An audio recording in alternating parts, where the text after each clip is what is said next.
Hi guys, it's Natalie Zangon with my video of the day. So today I wanted to do a video about our understanding of emotional hygiene, the importance of taking care of our emotional mental state. What we feel and what we think, a lot of it has to do with the meaning we give to it, the prediction, the assumptions that we give to it. What our physiological body feels, a lot of it has to do with the meaning we are giving to those feelings, that sensations that make us think the way we think. If you really want to know, what we feel has a lot to do with the chemicals that get released in our brains. Some of us have more of some chemicals and less of the other ones, and those also shift how we feel and how we think and how we sense the world.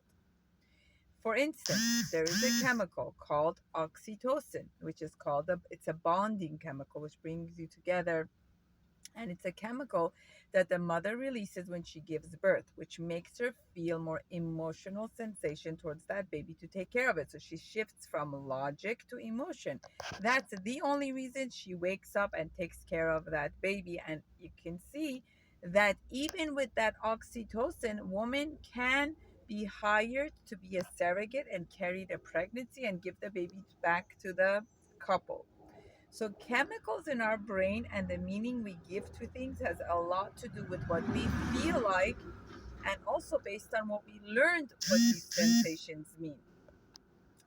So oxytocin, endorphin, dopamine, and serotonin are all the good chemicals that we release that makes us feel happy and positive and good. Endorphin gets created when you take a walk, when you do meditation, when you do deep breathing, when you listen to music and you dance. That makes you release serotonin, dopamine, and oxytocin, which are the good chemicals. Then you have cortisol. Cortisol is the stress chemical. Cortisol gets produced to help you be in an arousal mode, to attack, to get defensive, to fight back, to protect yourself.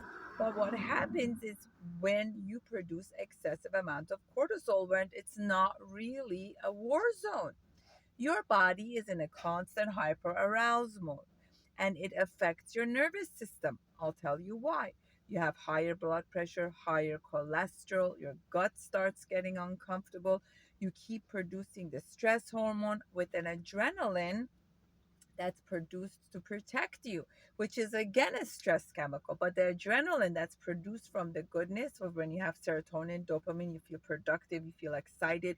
You know how you're like in the midst of doing a project and you don't have a desire to sleep, or you're listening to music and you're dancing away to a music that you enjoy and you don't even know the time and you don't even get tired.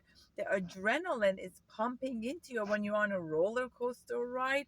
The adrenaline gives you a rush that keeps you wanting you to do more. So be mindful of that next time you feel a sensation. Be mindful of that before going down the downward escalator. Make a shift, make a choice. Remind yourself that you could control your emotions by becoming aware, and the meaning and the explanation you give to your physiological sensation can make a world of a difference of what you feel, what you sense, and what you experience. This is Natalie Zangon with my audio of the day.